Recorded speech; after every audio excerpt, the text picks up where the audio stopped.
Back in 1858, a small-time prospector named Edwin Drank sank a hole 70 feet into the ground near Tutsville, Pennsylvania. Black slime soon filled the hole. That slime was oil, and when the news got out, people raced for the hills and gullies of western Pennsylvania. Before long, that state was wild and a hurly-burly place, something like California in the gold rush a decade earlier. Trees came down and derricks went up. Oil wells caught fire and black smelly fumes filled the air.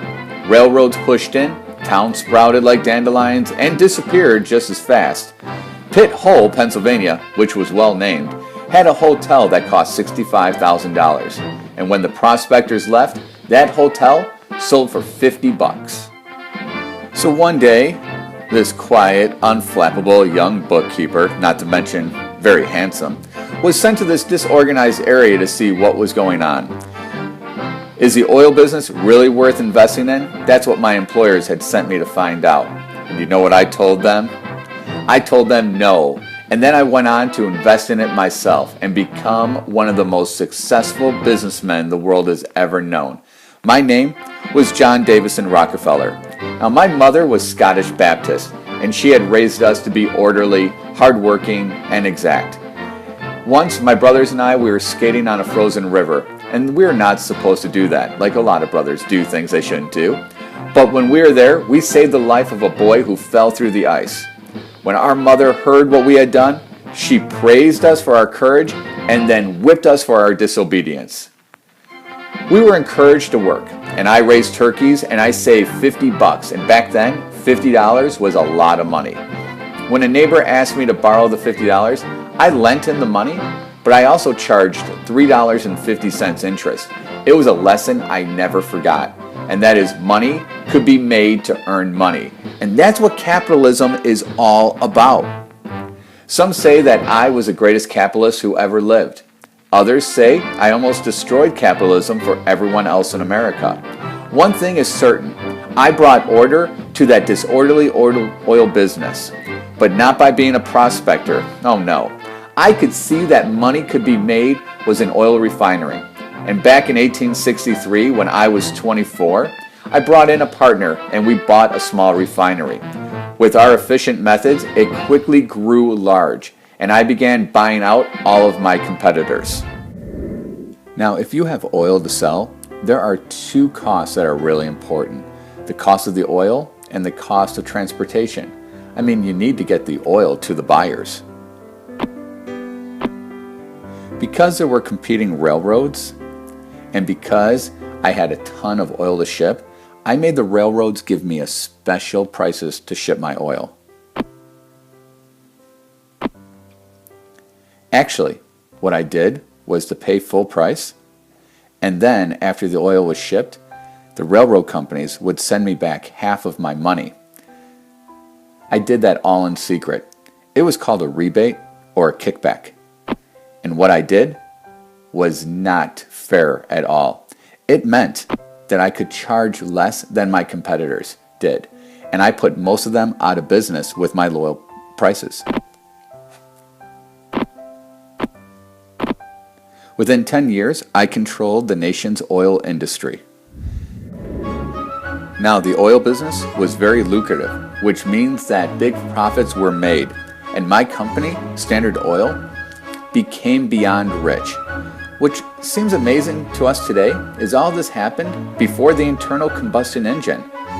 The internal combustion engine powers automobiles and other machines that made oil so important in the 20th century. The oil that brought hundreds of millions of dollars to me was used mostly to light kerosene lamps. That's what we used in the days before electricity.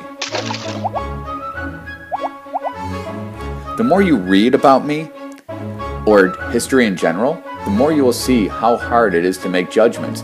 Good and bad have a way of getting mixed together, but you have to decide for yourself what to think. Is greed really good? In the 19th century, many people thought that I was one of the greatest villains of all time. My bookkeeper's mind only seemed interested in money and profits, not in people. When I put others out of business, it didn't bother me at all. as long as it made profits for Standard Oil. The company was called the greatest, wisest, and meanest monopoly known to history. I soon had vast interests in many businesses, not just oil, and the less I paid my workers, the more efficient the business seemed. Now, when some miners tried to form unions, I shut the mines and actually let the workers starve than rather pay their wages. My strike-breaking troops shot and killed workers and their families in mining towns in Colorado. I claimed I didn't know what was going on, but let's face it, I did. After the turn of the century, laws were passed that helped prevent unfair business practices.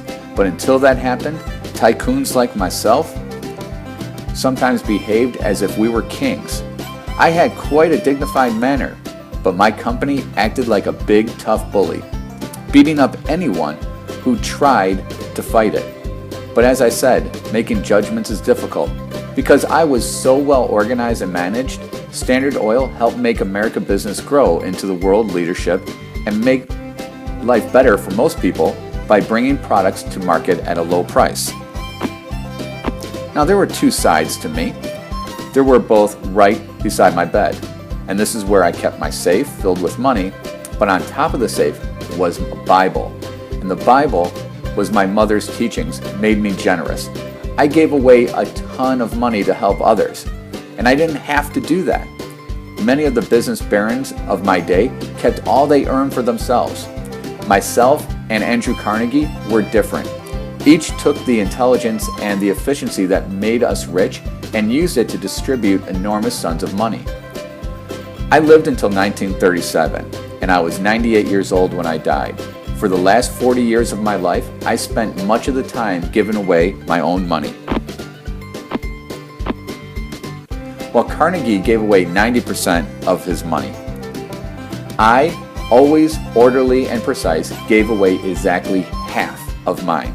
Still, that was a ton of money, $500 million, and it created places that you may have heard of, the University of Chicago and the Rockefeller Institute for Medical Research, and a foundation just to give money to people with worthwhile causes. So after you've heard my story about capitalism and what I've done, I ask you this: is greed good?